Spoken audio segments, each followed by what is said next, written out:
Hey everyone, welcome back to the channel where today we are going to answer the question, which is better, the Era 3 VFM 5 or the M8 AGS? Both of these vehicles are the top Era 3 non-ATGM light tanks for the Western Alliance. It takes a fair bit of grinding to get to this point in the game or to unlock these tanks in the game, so knowing what you're getting for your time, your effort, your grinding, that's important. So straight up then, what I'm going to do is I'm going to compare the stats, the high level stats for each vehicle, but also when I compare these stats, keep in mind that these are the figures for the vehicles when they are fully unlocked, and both vehicles have identical crew setups and equipment setups. Alright, so the VFM has 494mm of penetration on the standard rounds. The M8 only has 468mm.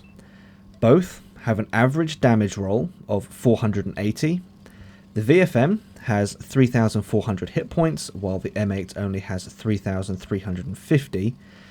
The VFM will max out at 85 kilometers an hour, while the M8 will max out with at a slightly higher speed of 87 kilometers an hour. The VFM has 667 meters of view range, while the M8 only has 644. And finally, the VFM has 161 meters of concealment, while the M8 has higher 194 meters. So those are the high level stats. And if you were to base your judgment of these vehicles on those stats alone, as they are, as we've just mentioned, the VFM has more penetration, more hit points, better view range, and better concealment. So based on that alone, you can probably understand why when I started grinding, thinking that I would grind both these tanks, I started with the VFM rather than the M8. You could also be forgiven, for thinking, like I did, that this is an open shut case. The noticeable difference between these vehicles is, it's obvious from these stats. You think, oh yeah, I know exactly I know exactly which one is better. But the truth between these two, the truth of the matter is that the difference is in their soft stats.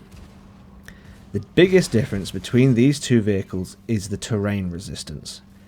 The M8 has soft, medium, and firm resistance of 1.3, 0.58, and 0.53 respectively.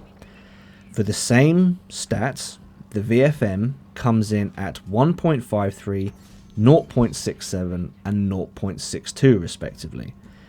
That might not sound like a huge difference, but when the pressure is on and you're in a game and you've got a T-72 BU coming for you, and they're just focused, they're tunnel vision on you, and you've got to navigate your way through tight spaces, you've got to go around rocks, you don't want to hit anything, you don't want to turn yourself on your side like I seem to have a habit of doing.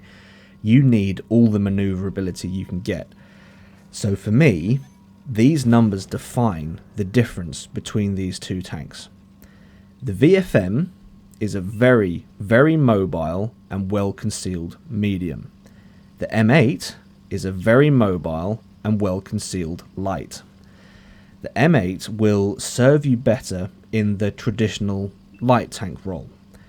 The VFM can do the same thing, it is more than capable of doing it, but it is not as adept to that role as the M8 is. And for me, I'll bring up the stats on the screen here. For me, after 52 games in each tank, I've made sure to keep them balanced. It wouldn't make any sense for me to compare these two if I hadn't done equal battles, well, at least in my mind. With my playstyle preference leaning towards the traditional light tank role, that's my preference for my playstyle, you can clearly see that I perform better in the M8 compared to the VFM, which I was actually surprised at, because I know what we do with this game. We tend to look at the stats and just go, oh, well, that vehicle's garbage, this one isn't garbage, this one will do well, that one won't do well. And for me, this has been a real lesson in, just because the stats look good doesn't necessarily mean that that vehicle will be suited to you. So to circle all the way back around to the initial question, which is better, the VFM or the M8? Well, like I've said, it comes down to your playstyle and preference. If you want a tank that will fill the traditional light tank role, go for the M8.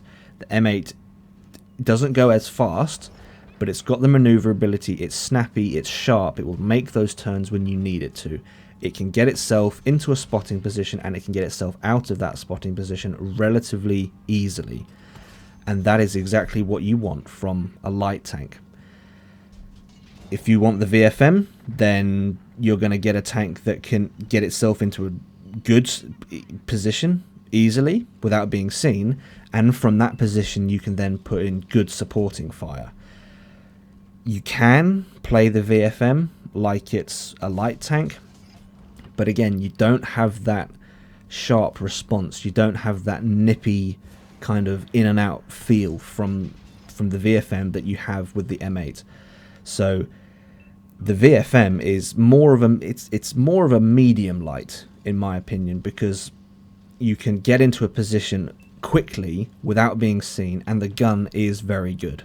You can do very good damage from a supporting position. You don't want to be the first in, you don't want to be the only one in, because you will get hammered.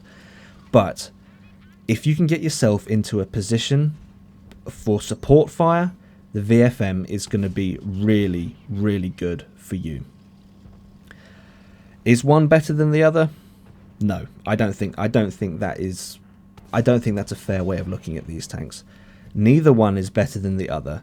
They're good in their own ways, and when you play to their strengths, you will have a good time in both. You just need to be aware that they're not exactly the same, and there is variation between them, and if you can play to those variations, then you will have an excellent time in both of these tanks. So yeah, I mean, do I recommend you grind them? Absolutely, because it's a different way of playing Era 3, and they're completely different to the ATGM vehicles. If you're wondering, you know, oh, what's better, the ATGMs or these ones?